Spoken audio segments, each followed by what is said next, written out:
faut savoir que l'être humain est contradictoire, il est attiré par le bien, il est attiré par le mal. Ce qui me préoccupe plutôt, c'est l'intelligence artificielle, Ouais. mais qui est liée au transhumanisme parce que ça va ensemble. Le fait qu'on est tous espionnés par des algorithmes qui nous envoient des notifications, correspondant à nos goûts et cetera, ben, on ne sait plus dialoguer avec les autres, on ne sait plus écouter les autres. On doit retrouver une forme de spiritualité dans notre vie pour cette fameuse quête du bonheur. J'aimerais ça vous entendre là-dessus. Est-ce que vous pensez que la quête du bonheur passe absolument par la spiritualité? Tabernacle!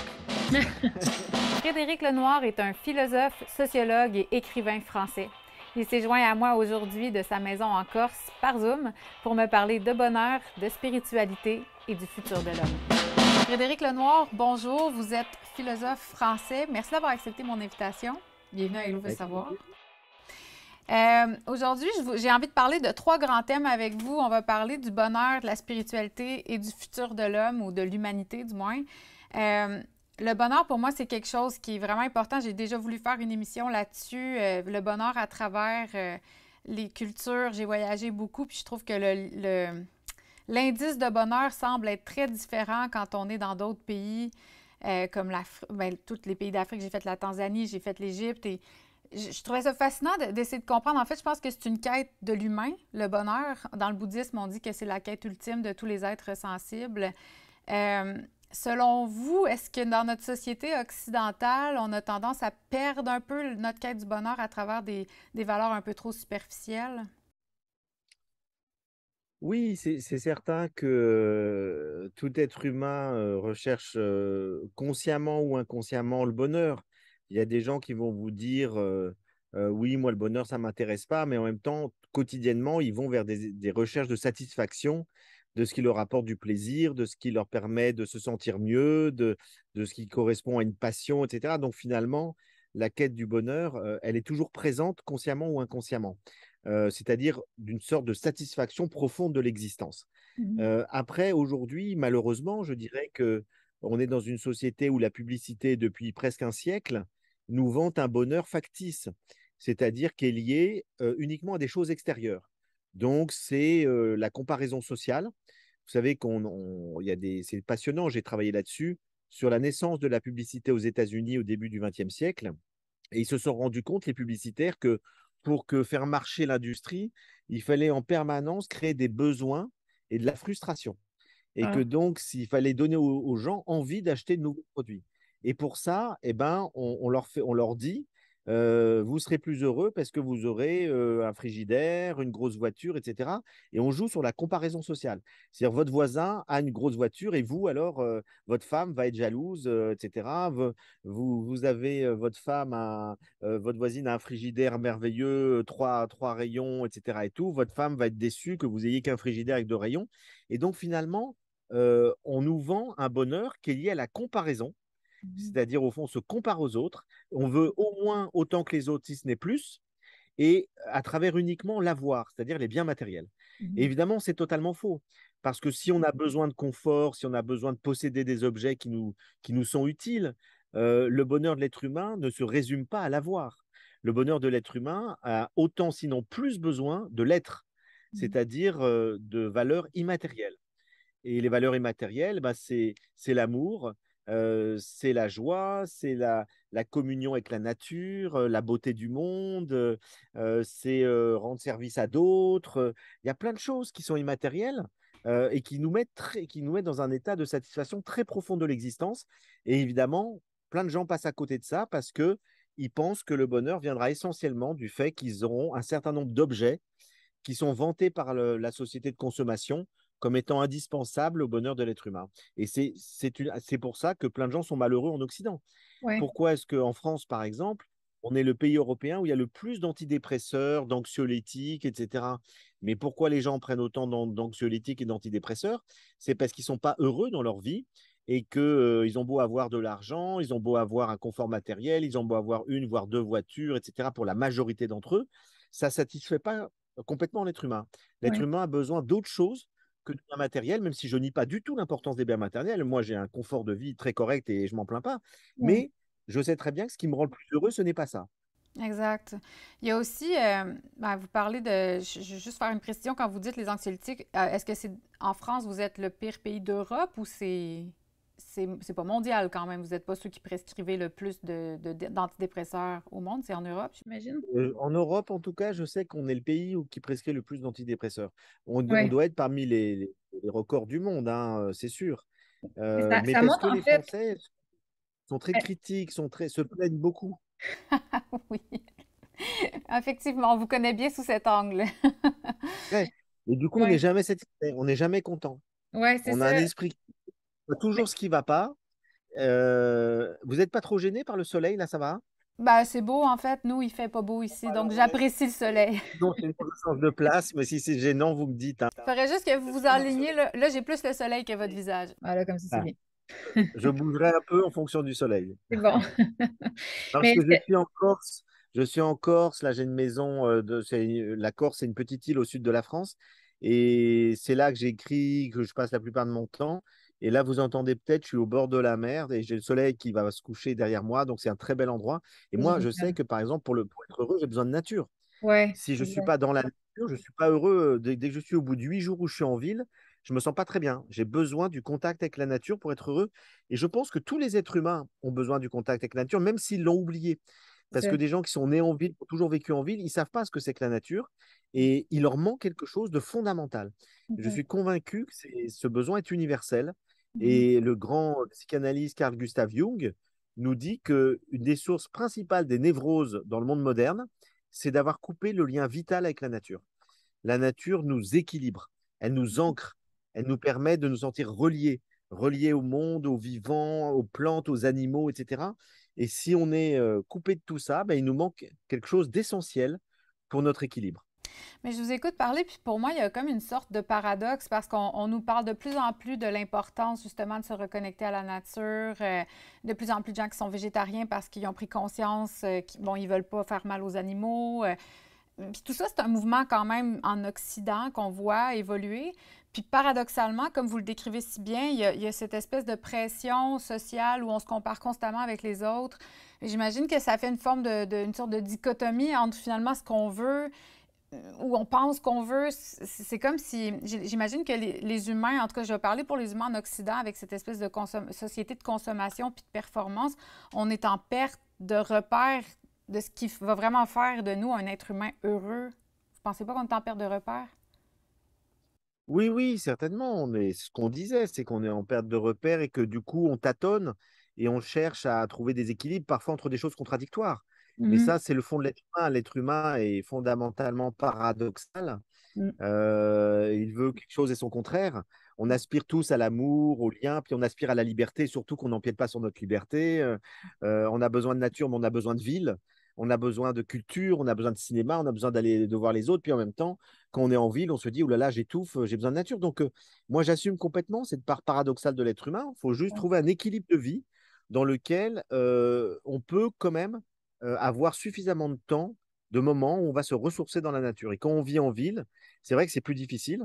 Alors heureusement, il y a beaucoup de villes hein, où il y a des espaces verts. On peut se promener, il y a des parcs, notamment à Montréal. Bon, il y a plein de grands parcs magnifiques. Même à Paris, on peut se promener au bord de Seine, etc. Ça fait beaucoup de bien. Ouais, Donc, c'est vrai qu'il y a peu de villes où il n'y a pas du tout d'espace vert. non. Mais c'est vrai qu'on est tiraillé entre plusieurs choses. Et puis sur l'écologie, c'est exactement pareil parce que beaucoup de gens ont conscience de l'enjeu écologique, mais ils n'ont pas du tout envie de faire les sacrifices qu'il faudrait faire pour pouvoir consommer moins, pour pouvoir respecter les écosystèmes de la planète, parce qu'à ce moment-là, c'est vraiment un changement assez radical de mode de vie si on veut être totalement cohérent. Et moi, le premier, je suis très sensible à l'écologie depuis plus de 35 ans, mais je prends encore l'avion. Parce que de temps en temps, j'ai besoin d'aller au Québec ou dans d'autres lieux que j'aime bien et donc, voilà, j'assume ces contradictions. Ouais, en fait, est-ce que c'est vraiment une contradiction ou comme vous venez de dire, je pense que c'est d'essayer de trouver un équilibre. L'humain s'est développé de cette façon-là. On est rendu, on peut voyager partout. Il y a beaucoup de culpabilisation qui vient avec ça. J'ai beaucoup voyagé aussi, moins depuis 2 ans et demi, mais je me sens, il y avait des gens qui sont plus radicaux, du moins dans leur position par rapport à l'écologie, qui me faisaient sentir coupable de prendre l'avion. Puis je me disais, j'ai l'impression que plus on est conscient du problème, plus le problème, on a la culpabilité de le porter, alors que pour moi, il y a aussi la partie collective qui emboîte pas vraiment le pas. Les multinationales emboîtent pas le pas. Selon vous, est-ce que cette culpabilité Alors, est il faut vraiment quand faite? même, oui, c'est-à-dire qu'il faut quand même pas reporter toujours sur les autres. C'est-à-dire qu'à un moment donné, si on croit à certaines choses importantes, comme par exemple la menace du réchauffement climatique, il ne faut pas se dire je vais attendre que les multinationales agissent de manière vertueuse pour moi agir de manière vertueuse. Il Mm. faut commencer par soi. Mm. C'est-à-dire qu'il faut soi-même faire des efforts. Donc, moi, je dis simplement qu'il faut faire des efforts, mais c'est très difficile d'être totalement cohérent. Et donc, c'est une histoire de compromis. Donc, moi, je sais par exemple que là où je suis, je suis chauffé de manière solaire. J'ai des matériaux naturels. Enfin, il y a plein de choses qui sont respectueuses de l'écologie. Et puis, quand je prends l'avion, je ne le respecte pas parce que j'ai fait le choix de continuer de voyager moins qu'avant. Je ne vais pas faire le tour du monde pour aller dans des plages aux Seychelles ou des trucs comme ça. Mais par contre, j'aime voyager pour faire des conférences, des séminaires, rencontrer des gens, avoir voilà, des contacts. Et donc, c'est vrai que c'est une question de compromis. Mais il faut quand même soi-même essayer de tendre vers ça. Parce que si on attend que les autres le fassent, personne ne le fera. Et Non, donc, c'est ça qui est pas simple. C'est pour chacun d'entre nous, il faut trouver où est-ce que je fais le compromis. Et puis, il y a des gens, par exemple, qui décident, vous voyez ce qu'on est en train de faire là, de faire comme ça un lien Zoom, bah, ça consomme beaucoup. Et c'est vrai qu'on sait très bien que c'est pas bon pour le réchauffement climatique parce que tout ce qui est streaming, etc. et tout, c'est des gros ordinateurs qui fonctionnent et ça participe au réchauffement. Donc, il y a des gens qui font plus du tout de streaming, de liens de visioconférence. Et puis, il y en a d'autres qui en font, mais du coup, ils font un effort ailleurs. mhm. Donc, moi, c'est pas là-dessus que je fais les efforts, hein, sur les visioconférences et sur. C'est mon métier aussi, hein, d'être en Ouais. contact avec les gens, de parler, de communiquer, de rencontrer des gens. Mais par contre, j'en fais ailleurs et j'en fais sur des économies d'énergie. Je mange complètement autrement. Je mange local, bio. Enfin, voilà, je fais des efforts dans d'autres domaines. Ouais, c'est ça. Il faut choisir ses combats. En fait, c'est quelque chose que je dis vraiment souvent. On ne peut pas mener toutes les batailles de front. Il y en a trop à mener. Non, ou Euh, alors sinon on vit plus. Non, exact. Puis il faut quand même jouir de la vie. On parlait du bonheur tantôt. Il y a quand même l'importance d'avoir un bonheur profond, pas juste un bonheur en superficie. Ça m'amène à parler un peu de la spiritualité, qui pour moi est un sujet, comme on disait juste avant l'entrevue, ça reste très sensible au Québec. Ce mot-là est chargé. Il y a eu la Révolution tranquille dans les années 70, puis les Québécois se sont vraiment libérés de la religion qui avait une forte emprise. La plupart des familles là, de mes parents, ils étaient 12, 13, des fois 15 enfants. Donc, parce que l'Église leur disait de se reproduire. Donc, le jour qu'ils ont décidé que c'était fini la religion, la spiritualité aussi a pris le bord. Puis j'ai l'impression que, je parle vraiment de mon point de vue personnel, que on doit retrouver une forme de spiritualité dans notre vie pour cette fameuse quête du bonheur. J'aimerais ça vous entendre là-dessus. Est-ce que vous pensez que la quête du bonheur passe absolument par la spiritualité? Tabernacle. J'adore les jurons québécois qui utilisent les mots religieux. ouais, ouais. Ça n'en dit long. Oui, j'en dis non, mais en fait, je pense que je partage pas tout à fait votre analyse. Parce que moi, je sais que je parle spiritualité depuis des années au Québec et je connais plein de gens qui le font. Et les Québécois sont très friands de spiritualité tant que c'est pas de la religion dogmatique. Ouais. Et donc, en fait, il ne faut pas confondre la religion comme fait culturel, qui a une dimension politique, dogmatique, normative, où on doit faire ci, agir comme ça, etc., avec la spiritualité, qui est un élan intérieur du cœur et de l'esprit.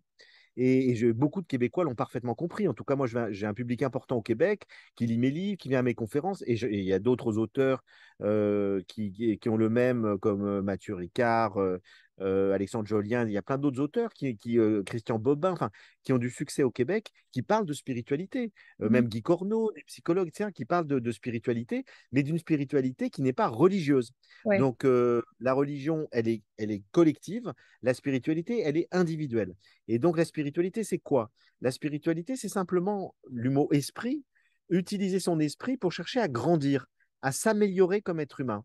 Et donc, la spiritualité, pour moi, elle peut être tout à fait laïque. Elle n'a pas besoin du tout d'être liée à une religion pour s'exprimer. Elle peut s'exprimer dans la religion.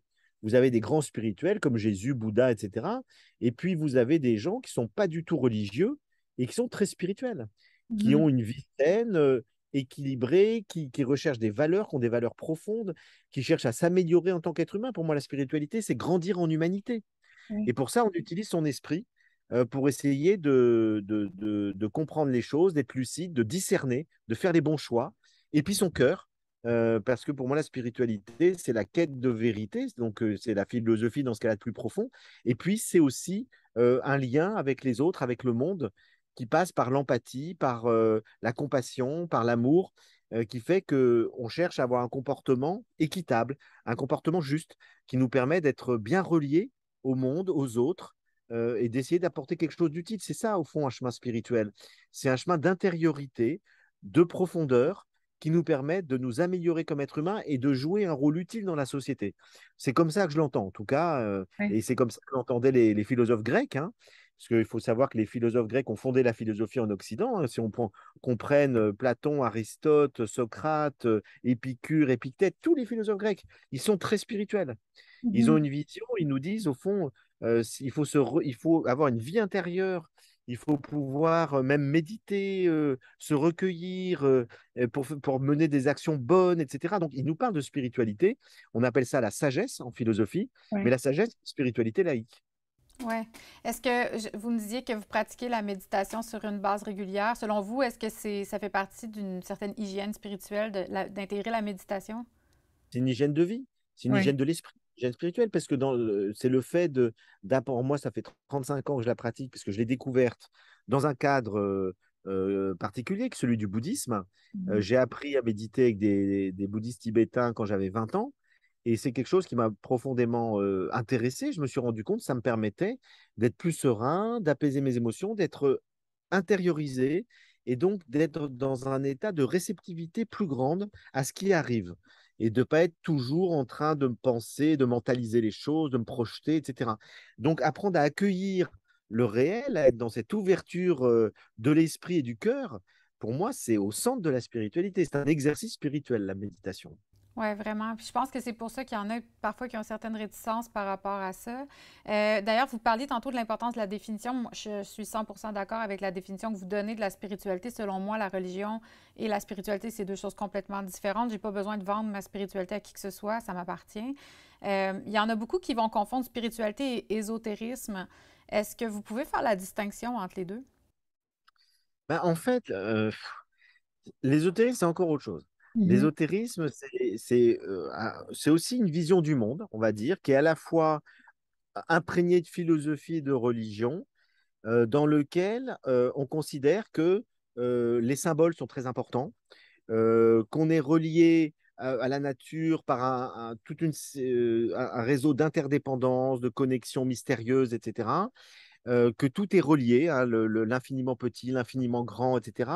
Et donc, ça donne une vision du monde qui est très profonde d'ailleurs, hein, auquel j'adhère en grande partie, mais qui a été, selon les écoles, selon les courants, est devenue un petit peu une espèce de gnose compliquée qui fait qu'on pense que il y a que des initiés qui peuvent, un peu comme dans la franc-maçonnerie, etc., qu'on peut connaître ces symboles, ces secrets de la nature, etc.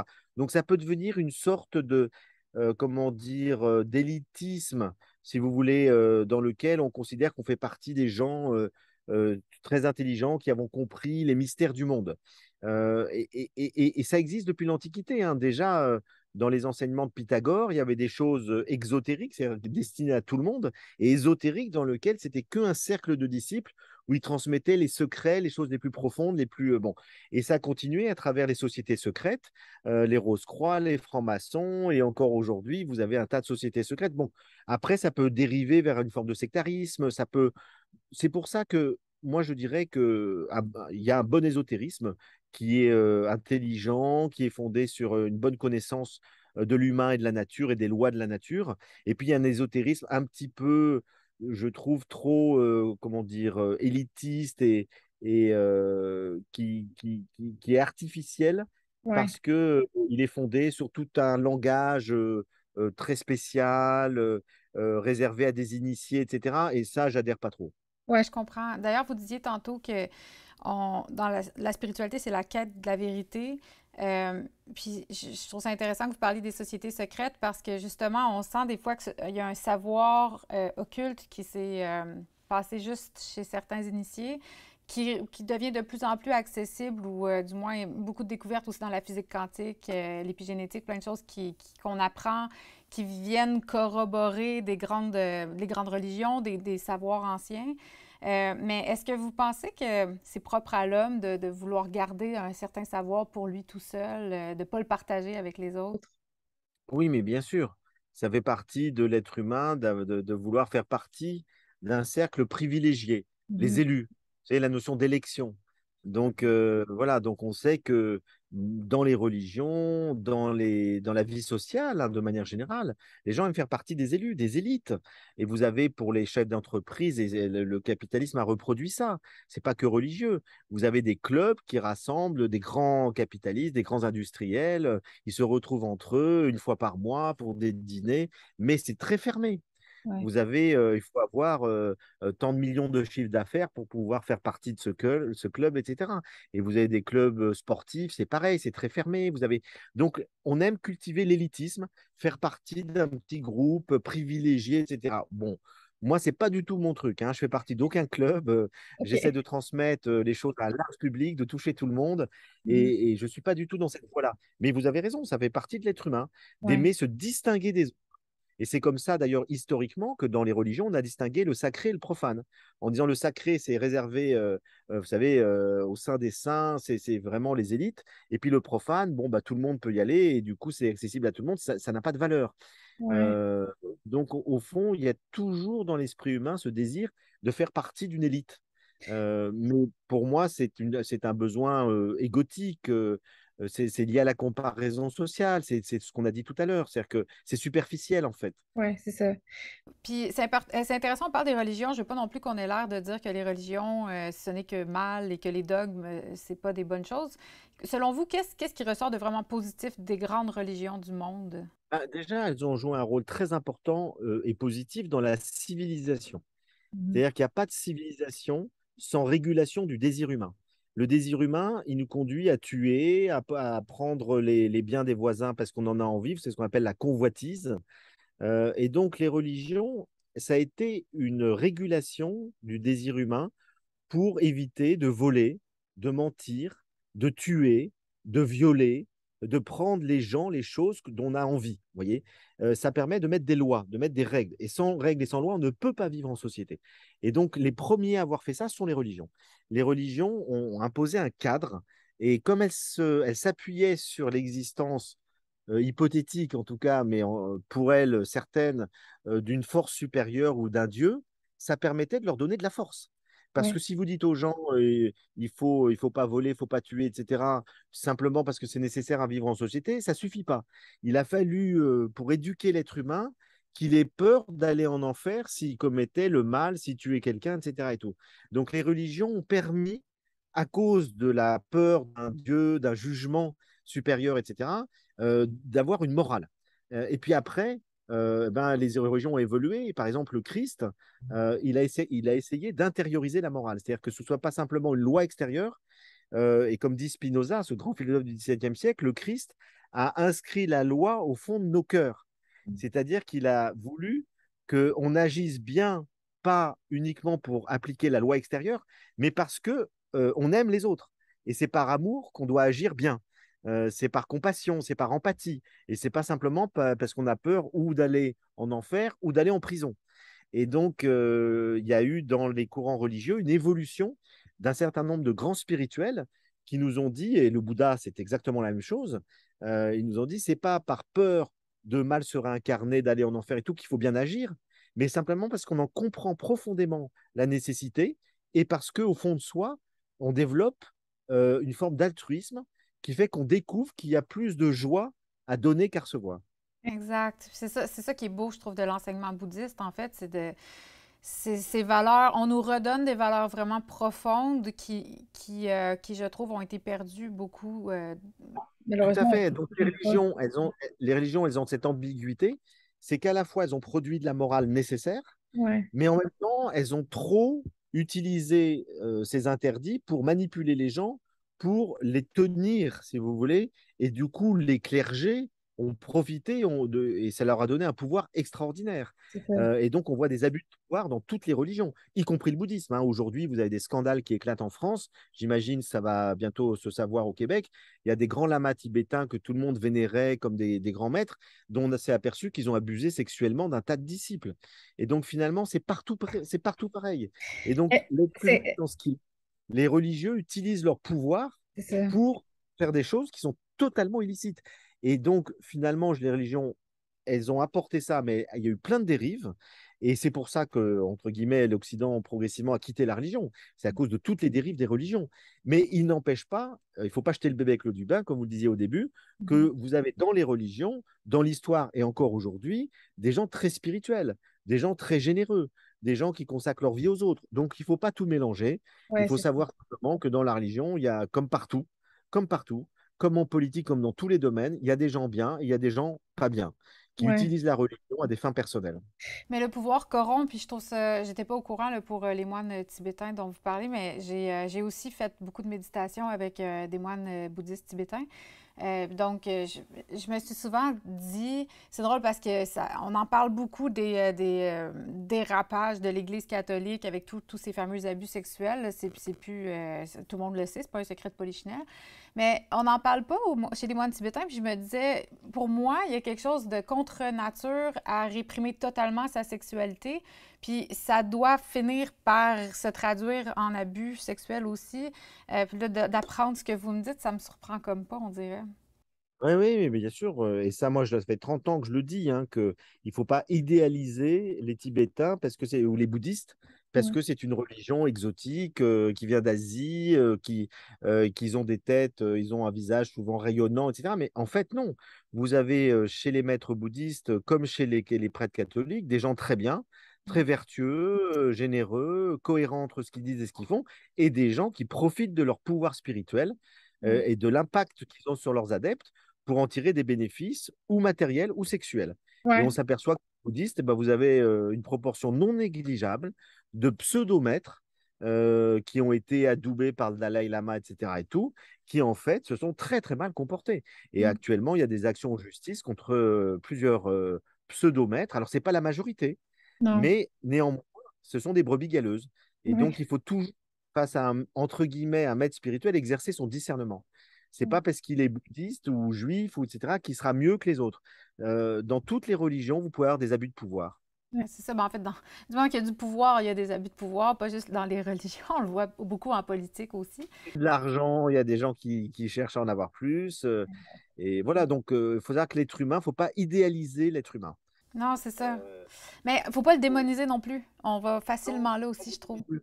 Voilà, vous avez tout à fait raison. Il faut ni le diaboliser, ni le démoniser. Il faut savoir que l'être humain est contradictoire, il est attiré par le bien, il est attiré par le mal, et que des gens peuvent faire beaucoup de bien, puis des fois faire quelque chose de très mal. Mhm. Il faut pas après dire parce qu'ils ont fait quelque chose de très mal, on les diaboliser complètement. C'est ça. C'est vrai qu'il y a eu des gens connus qui ont pu des fois avoir une dérive à un moment donné. Ça ne veut pas dire que tout ce qu'ils ont fait dans leur vie est mal, vous voyez. Ouais. Donc là-dessus, je pense qu'il faut avoir toujours du discernement. Et actuellement, j'aime pas cette dérive où c'est blanc ou noir, quoi. Où les gens sont parfaits, où ils sont exécrables et dangereux, etc. Non. Eh ben, il y a des ambiguïtés, il y a des choses des comportements qu'il faut condamner. Ça ne veut pas dire que les personnes sont intrinsèquement mauvaises. Ils ont Ouais. pu avoir des dérapages dans divers domaines. Et puis, des fois, ils ont le droit de changer, ils ont le droit de dire qu'ils regrettent. Ça peut arriver. Puis c'est même Donc, pas juste une question de dérapage. Comme vous venez de dire, c'est très blanc-noir, c'est très binaire. On n'a plus de nuances vraiment. Puis on l'a vu beaucoup dans les dernières années, particulièrement avec la pandémie, comment il y avait les bons et les méchants. On faisait des boucs émissaires, des gens qui portaient le mal avec un M majuscule. Qu'est-ce que vous avez pensé de ça? Maintenant, on a un petit peu de recul par rapport à ce qu'on a vécu en tant que philosophe. Est-ce que vous avez un bilan à faire sur ça?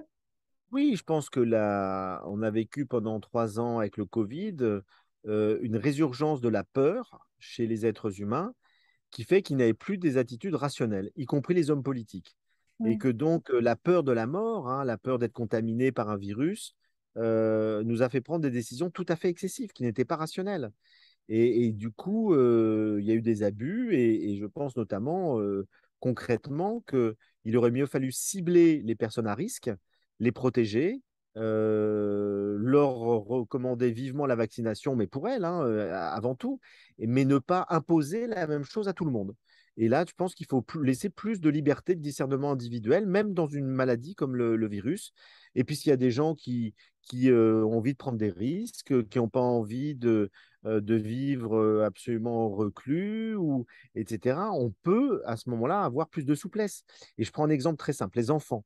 Les enfants, on sait très bien qu'ils ne sont pas menacés de manière mortelle, mais on leur impose une vaccination très jeune et tout. Est-ce que c'est bien? Vous voyez, non. Je pense que non. Je Mhm. pense qu'il faut vacciner les gens qui ont des risques, qui sont à risque. Et de la même manière, les enfants, qu'on les interdisait de sortir pendant les périodes de confinement, il y en a plein que ça détruit psychologiquement. Les Ouais. enfants fragiles, les autistes, etc., ils ont été détruits par ça. Ils avaient besoin de liens sociaux, ils avaient besoin de faire des activités. Donc, on a manqué complètement de discernement, de nuances. On était toujours dans, effectivement, la vérité, elle est là, elle n'est pas ailleurs. Et puis, par ailleurs, on a assisté de l'autre côté à un développement de théories complotistes et conspirationnistes terribles. C'est-à-dire, de l'autre côté, c'était aussi, tout était diabolisé, les politiques nous manipulent complètement, cette maladie, c'est rien du tout, c'est un petit rhume. Mais non, c'est pas un petit rhume, il y a quand même beaucoup de gens qui en sont morts. Donc, vous voyez, on était blanc ou noir, et c'était très clivé. Donc, les gens n'arrivaient pas à avoir du discernement, et moi, je disais, mais non, faut avoir du discernement, c'est une vraie épidémie, c'est dangereux pour certaines personnes, il faut les protéger, mais il ne faut pas non plus mettre tout le monde dans le même panier, et il faut avoir un peu plus de respect pour la liberté qu'on en a eue. Ouais, c'est comme si on nous dit, finalement, au nom de la collectivité, on n'avait plus le droit de penser à nos libertés individuelles. C'était C'est un égoïste. équilibre à trouver. C'est un équilibre à trouver entre la sécurité collective et les libertés individuelles. Et là, on a été trop loin dans la sécurité collective. C'est en train de revenir, je pense, en France, parce que ça a l'air un peu moins pire par chez vous. Non, en France, c'est fini. Là, les gens en ont marre. Donc, Ok. on aura beaucoup de mal à leur imposer un nouveau confinement non, je pense que là, le gouvernement a compris que les gens en avaient ras-le-bol. Ouais, Euh, et il y a eu des excès. Par exemple, on ne pouvait pas aller visiter nos parents dans les maisons de retraite qui sont morts seuls, ouais, ici. euh, alors qu'on pouvait prendre des protections. Enfin, vous voyez, il y a plein de choses qui ont été excessives. Donc, je pense qu'on va en tirer les leçons. Et là, je J'espère. vois aujourd'hui, plein d'hommes politiques, de scientifiques disent on a été trop loin. Et il faut tenir compte à l'avenir de ça et de cette expérience et ne pas être excessif et arriver à avoir plus de nuances. Et c'est ce qu'on dit de manière générale dans la vie. Il faut du compromis, il faut de la nuance. Les choses ne sont pas blanches, ne sont pas noires. Alors ça peut l'être. Il peut y avoir des moments quand vous avez une épidémie de peste. Là, effectivement, il faut être radical. Faut rester chez soi. Ouais, Mais ce n'était pas la peste non plus, vous voyez. Tout le monde exactement. n'allait pas mourir du virus. On le sait aujourd'hui. C'est Donc, il s'agit de faire quand même attention, à avoir plus de discernement et respecter un équilibre entre sécurité, liberté. Tout ça est subtil, hein. Je jette la pierre non plus aux politiques parce que c'est très difficile de prendre des décisions. Il y aurait eu beaucoup plus de morts, on les aurait accusés de laxisme. Donc, vous voyez, c'est très compliqué. ouais, Mais j'espère que cette expérience va nous faire grandir en discernement et qu'on ne va pas être mu simplement par la peur. Ben, en fait, moi, ce que j'espère surtout, c'est qu'on va prendre plus en considération la santé mentale dans la prochaine catastrophe de santé globale, parce que vous parliez des enfants, des autistes, mais je pense à tout le monde. Je le vois autour de moi. J'ai reçu à mon émission des psychologues qui parlaient de ce qu'ils voyaient. Puis les gens en fait, les troubles de santé mentale ont explosé, les cliniques de psychothérapie débordent. Donc, c'est comme si on n'a pas considéré que l'humain est un être social. Puis, moi, selon moi, c'est plus là que je me dis, c'est drôle parce que c'est pas des choses qu'on savait pas. On savait qu'il y aurait des conséquences à faire ça. Ouais, ouais, mais il y a eu une espèce de sentiment d'urgence sanitaire ouais, qui fait ouais, qu'on a fait passer le sanitaire physique, hein, et vous avez raison, pas psychologique, ouais. avant tout, Mais c'est ça. et sans mesurer les conséquences globales sur la psyché, sur la sensibilité, les émotions. Et il y a Mhm. eu un effondrement émotionnel de plein de gens qui fait que d'ailleurs leurs défenses immunitaires se sont effondrées à cause de ce dérèglement émotionnel. Donc, si on veut lutter aussi contre une épidémie, il faut avoir des bonnes défenses immunitaires. Et pour ça, il faut un équilibre émotionnel. Donc, on se rend compte que les choses sont complexes. C'est ça. Et puis, voilà, donc je pense qu'il y a beaucoup de leçons à tirer. Puis je trouve ça intéressant aussi parce que vous, bon, vous êtes philosophe, on philosophe aujourd'hui ensemble, mais c'est rare. En fait, je trouve on enseigne très peu la philosophie à l'école. Je sais pas c'est comment en Europe, mais ici, c'est juste au cégep, il y a des cours obligatoires, puis après, bon, on n'en parle plus. Mais on nous apprend pas vraiment à développer notre esprit critique, à avoir des discussions, à chacun s'amener dans des nuances, à avoir des débats. D'ailleurs, les débats au Québec, c'est extrêmement grave. Là, on n'est pas comme les Français. Euh, Selon vous, qui êtes philosophe, justement, est-ce que ça manque pas on devrait pas avoir plus de philosophie dans notre vie? Alors, tout à fait d'accord avec vous. Je pense que la clé de tout, c'est que c'est l'éducation et que l'éducation passe par la philosophie qui nous apprend à discerner, à avoir un esprit critique, à rechercher la vérité et à mieux maîtriser ses émotions. Et donc finalement, c'est pour ça que j'ai créé une association qui s'appelle SEV, ça veut dire savoir-être et vivre ensemble, qui développe des ateliers de philosophie avec les enfants dès l'école primaire.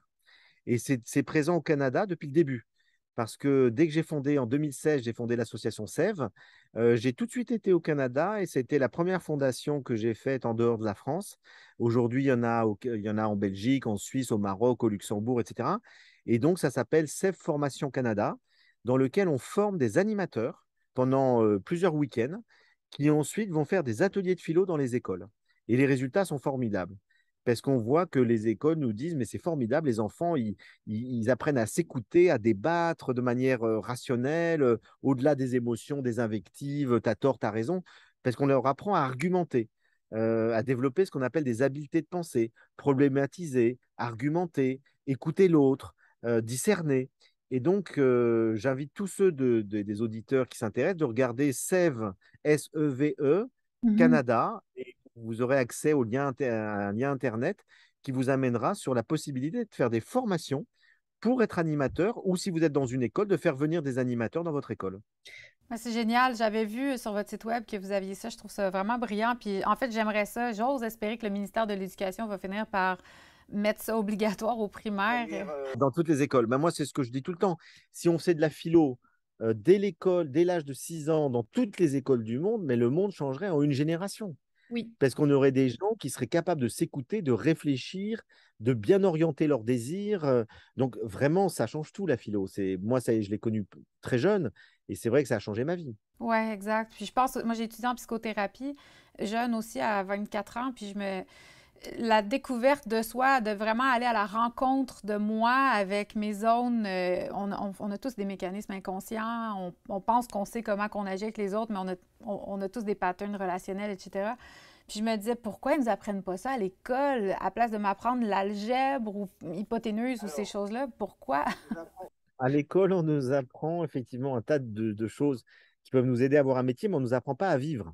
Non? C'est-à-dire qu'on ne nous apprend pas à gérer nos émotions, à gérer notre liberté, à connaître celle des autres. Enfin, on ne nous apprend pas la vie. Et donc, effectivement, et c'est d'ailleurs pour ça, je ne l'ai pas dit, mais vous m'amenez à le dire, dans les ateliers sèves, on fait précéder aussi l'atelier de philo d'un temps de pratique de l'attention, qui est une forme de méditation qui permet aux enfants de s'intérioriser, d'écouter leurs ressentis, leurs émotions et d'apprendre à les gérer.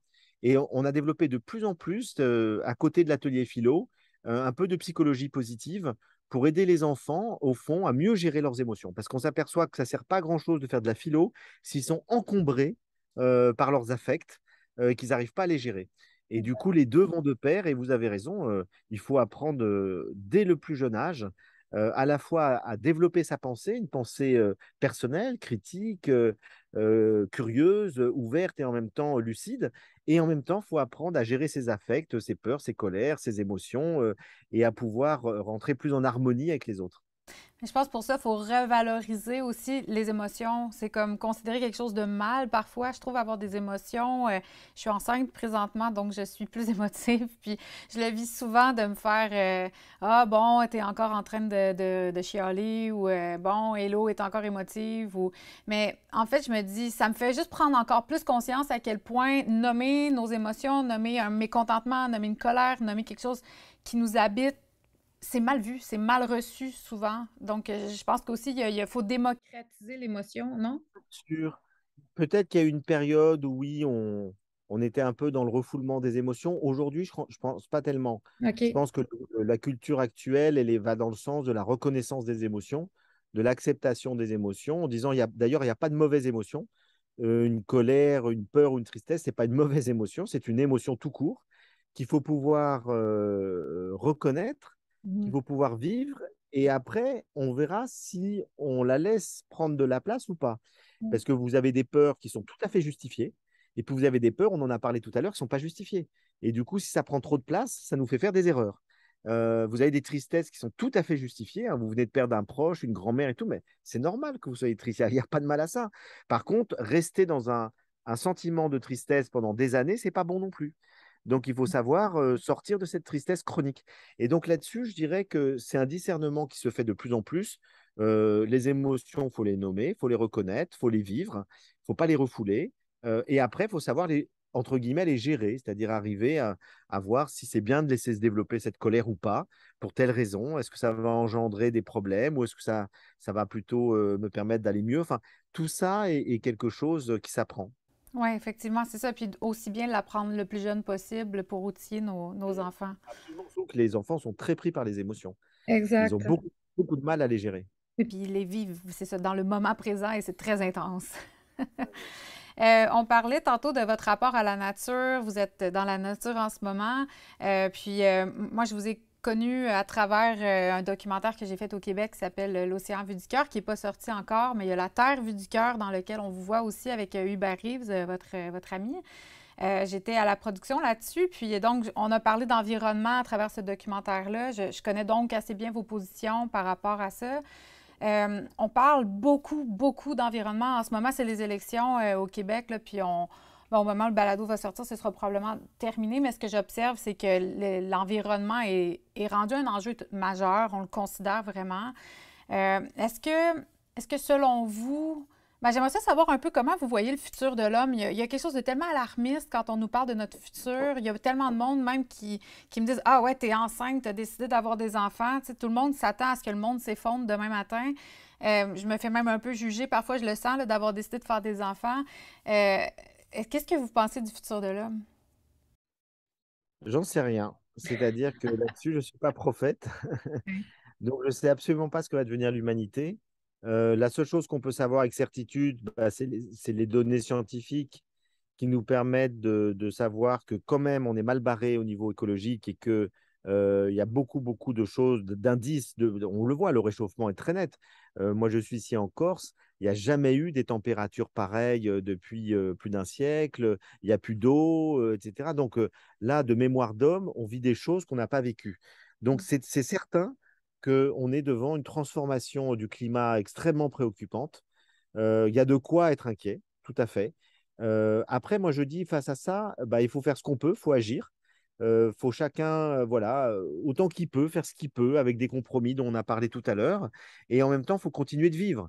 C'est-à-dire qu'on ne va pas effectivement être dans une espèce de sidération en disant, puisque il y a une menace pareille, bah, je vais arrêter de faire des enfants, je vais arrêter de vivre, je vais arrêter de voyager, je vais plus rien, je vais attendre la fin du monde. Non, il faut continuer de vivre en essayant de modifier progressivement nos modes de vie, puis on verra bien ce qui arrivera. Et Mhm. là-dessus, je pense que rien ne permet de savoir avec certitude ce qui arrivera. En faisant beaucoup d'efforts, on va peut-être ralentir l'effet du réchauffement. Et puis, on va peut-être inventer je crois beaucoup à l'innovation. On va peut-être inventer des nouvelles technologies non polluantes. Peut-être on remplacera d'ici 20 ans toutes les énergies fossiles par l'eau de mer, par l'air, etc. Et tout. Donc, on sait que là-dessus, il y a des énormes recherches à faire qu'on est en train de commencer à faire. Mais d'ailleurs, il y a même des découvertes qui ont été faites il y a très longtemps qu'on avait mis de côté parce que ça gênait les lobbies du pétrole, etc. Mais aujourd'hui, voilà, on se dit, on n'a plus le choix. Il faut vraiment aller vers ce qui évite le réchauffement climatique. Et puis, il y a toutes les menaces qui pèsent, militaires. Moi, je m'inquiète aussi de ce regain de violence dans le monde et de l'impérialisme on croyait en avoir fini avec le colonialisme et l'impérialisme. Et puis, on voit que les grandes puissances comme la Russie, la Chine, etc., reviennent en plein dedans. Ouais. Donc là, on est sur quand même un monde complexe, plein de dangers. Mais je dis, encore une fois, il faut prendre les choses avec un certain recul, un certain détachement. Parce que sinon, on ne vit plus. Ouais. Euh, et moi, là-dessus, ça ne m'empêche pas de dormir, malheureusement. Je dis oui, voilà, je sais qu'il y a la guerre en Ukraine, il y a le réchauffement climatique, il y a des gens qui souffrent, il y a des trucs. Mais si on veut être utile au monde aussi, il ne faut pas être soi-même dans la peur et tétanisé.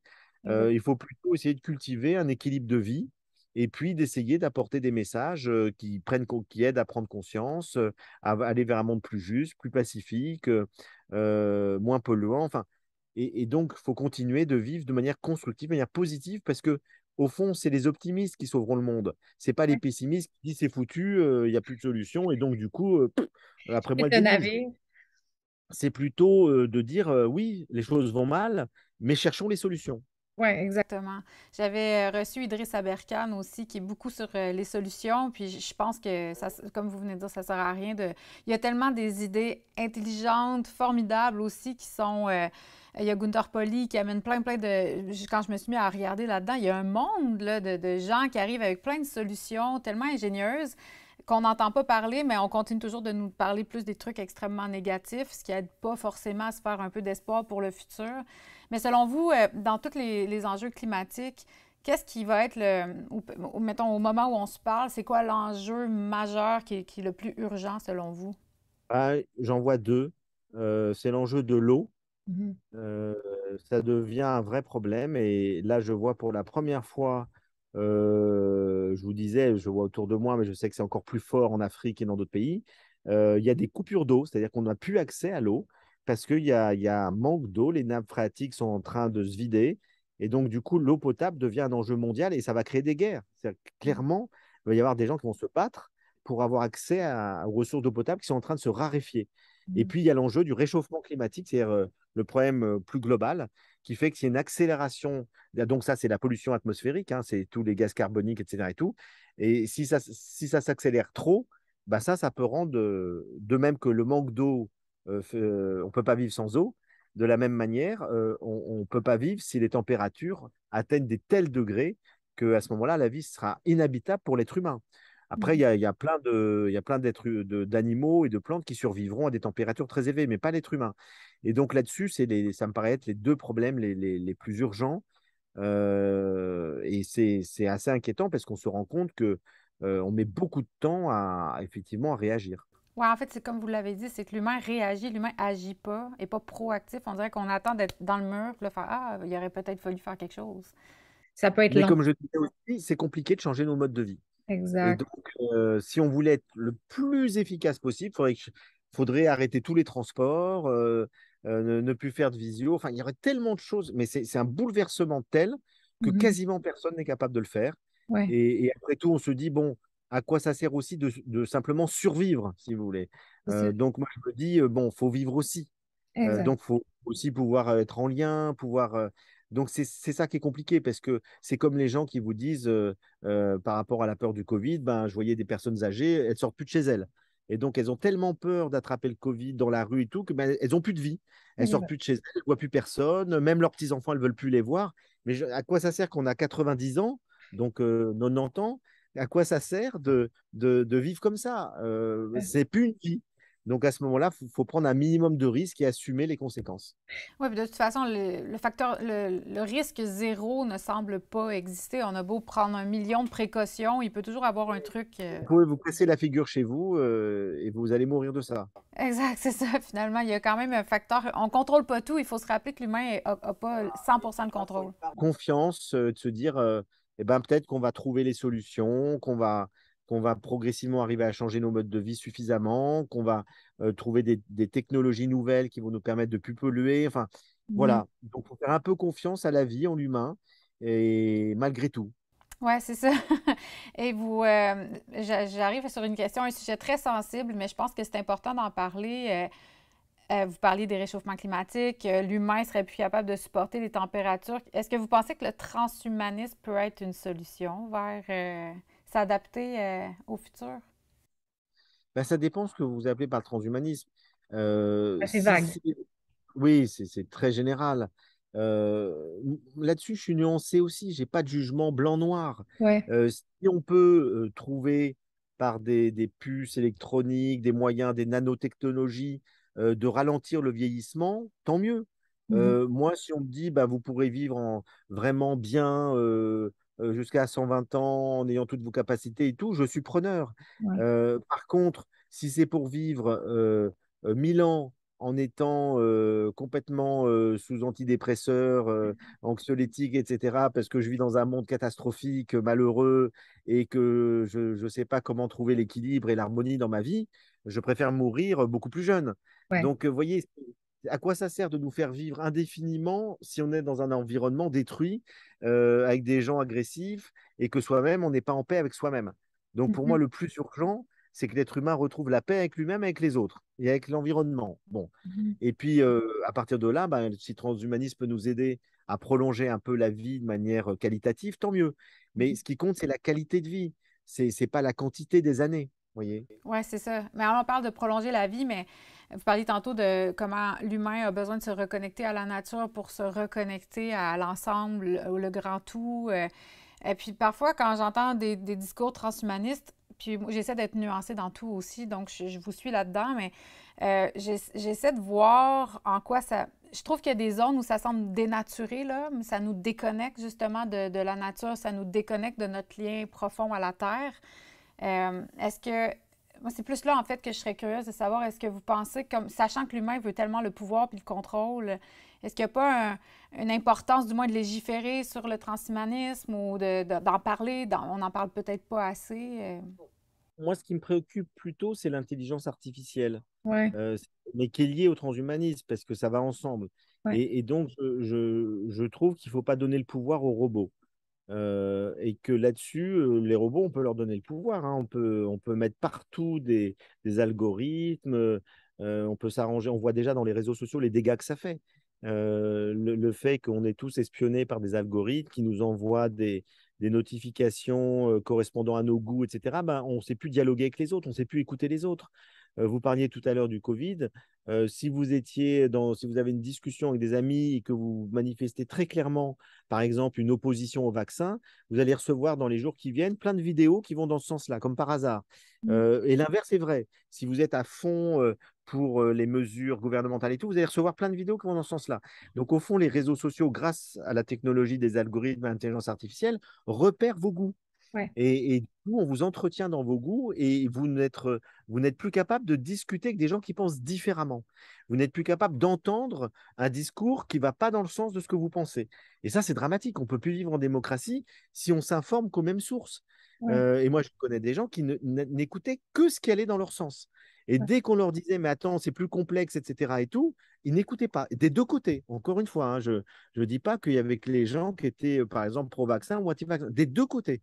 Et Mhm. donc, finalement, c'est assez dramatique de se dire que ce sont des robots qui sont en train de déstructurer la démocratie avec cette histoire d'algorithme. Et Ouais. donc, je me méfie de tout ça. Je Ouais. pense qu'il ne faut pas confier encore une fois, et malheureusement, avec toutes les technologies, et puis les enfants, les adolescents, ils passent 4 heures par jour sur leurs écrans, et les écrans nous manipulent. Mhm. Ils sont pas neutres. C'est pas un outil neutre, un écran. C'est Ouais. un outil qui nous oriente, qui nous amène à un acte d'achat, aller vers telle pensée ou vers telle autre, etc. Donc ça, c'est tout à fait nouveau dans l'histoire de l'humanité, alors qu'avant, un outil, il attendait qu'on s'en serve. Vous avez un râteau, un couteau, il attend que vous ayez besoin pour vous en servir. Là, vous êtes en permanence en interaction avec des outils qui vous manipulent. Et Mhm. pour moi, c'est ça qui m'inquiète le plus. C'est peut-être la manipulation à travers Internet, Algorithme. les réseaux sociaux, tout ça. Euh, je suis vraiment d'accord avec vous. Puis je l'ai observé beaucoup, les algorithmes, pendant la pandémie. Puis je trouvais ça quand même assez inquiétant de voir ça aller, là. J'ai aussi... j'ai observé les deux côtés de la médaille beaucoup pendant la pandémie. J'ai essayé d'être vraiment dans aller chercher de l'information un peu partout, mais on a aussi démonisé ceux qui allaient chercher leur information ailleurs en disant: Ah, tu fais tes recherches. Je ne sais pas si vous avez eu ça en France, là, mais c'était rendu complètement ridicule aller regarder autre chose que la Radio-Canada, exemple, ou les chaînes qui sont dites porteuses de vérité avec un V majuscule, là. Mais puis je me demande si c'est à cause vraiment des algorithmes ou est-ce que ça a toujours été comme ça, que l'humain aime se faire conforter qu'il a raison et que là, ça a comme facilité ça. Voilà, l'humain aime aller chercher ce qui va dans le sens de ce qu'il pense, mais les algorithmes accélèrent tout ça. Et Ouais. c'est C'est donc, ça. du coup, effectivement, vous allez être bombardé de notifications, de vidéos, etc., qui vont dans le sens de ce que vous pensez déjà. Donc, ça accélère ce processus humain naturel, vous avez tout à fait raison, qui est qu'on préfère être conforté dans ce qu'on pense plutôt d'être contredit.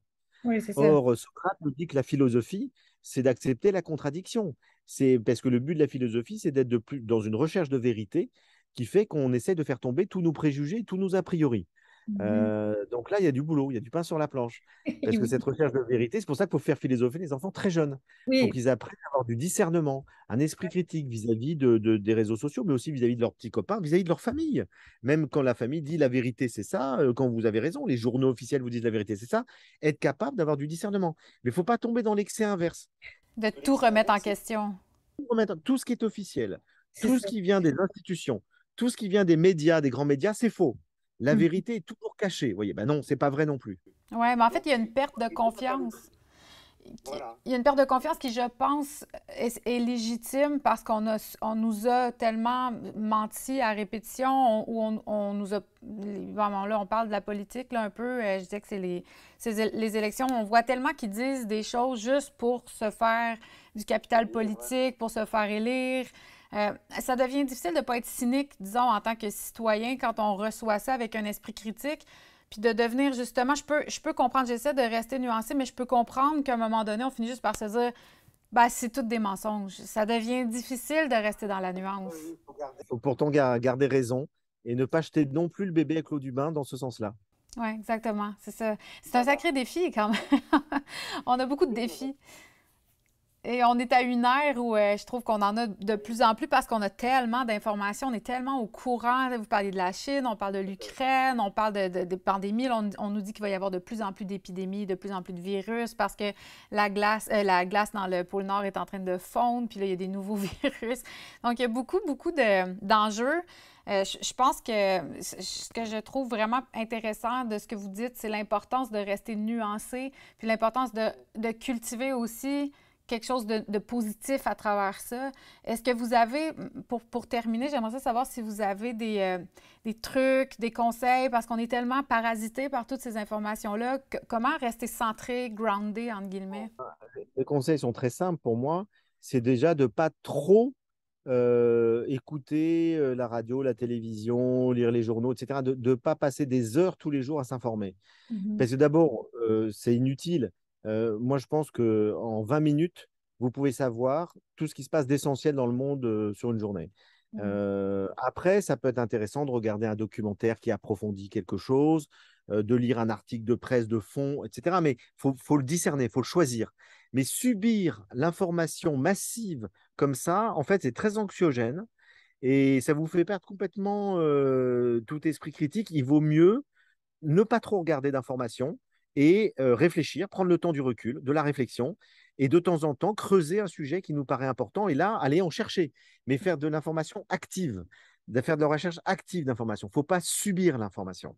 Or, beaucoup de gens passent 2-3 heures par jour entre la télé, le journal, la radio, les réseaux sociaux, où ils subissent l'information. Et donc, ils sont un peu noyés là-dedans, et ça crée plutôt un sentiment de... C'est très mortifère, c'est anxiogène, parce qu'il n'y a que des mauvaises nouvelles, évidemment, dans la presse, dans les médias. Et donc, il faut arriver à ne pas passer trop de temps.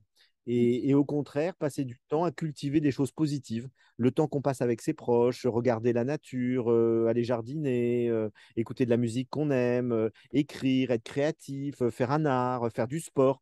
Et donc, il faut équilibrer sa vie et pas lui accorder trop de place à l'information. Mais par rapport à l'information, il faut savoir la discerner. Oui, c'est ça, parce que on a un sentiment d'impuissance aussi, je pense, quand on en Voilà, consomme trop. on subit. C'est ça, exact. Ben, c'est très Actif. pertinent. Oui, qu'est-ce que vous avez dit? Faut être actif. Oui, c'est ça, C'est-à-dire puis faut, créatif. faut être acteur que subir et donc et être créatif, exactement. Oui, c'est ça. Voilà, bah écoutez, c'était un Ben merci tellement pour votre temps. Je suis vraiment contente. Vous venez de finir l'écriture d'un livre, je crois bien. oui sur le plaisir, Sur le désir. oui, qui sortira, mais il sortira pas tout de suite au Québec. Ah, Je Il va être sais traduit en qu'il sortira à québécois. la fin de l'année prochaine. OK, bon, on va l'attendre avec impatience. Vous avez écrit vraiment plusieurs dizaines de livres. Savez-vous, vous êtes rendu à combien avec celui-là? Une centaine de livres. cinquantaine, OK. On peut dire que vous êtes dans la créativité, c'est bien. Pas tout jeune. Mais merci pour votre temps, Frédéric. Bonne journée, bonne fin de journée à vous encore. Au Oui. revoir. Au revoir.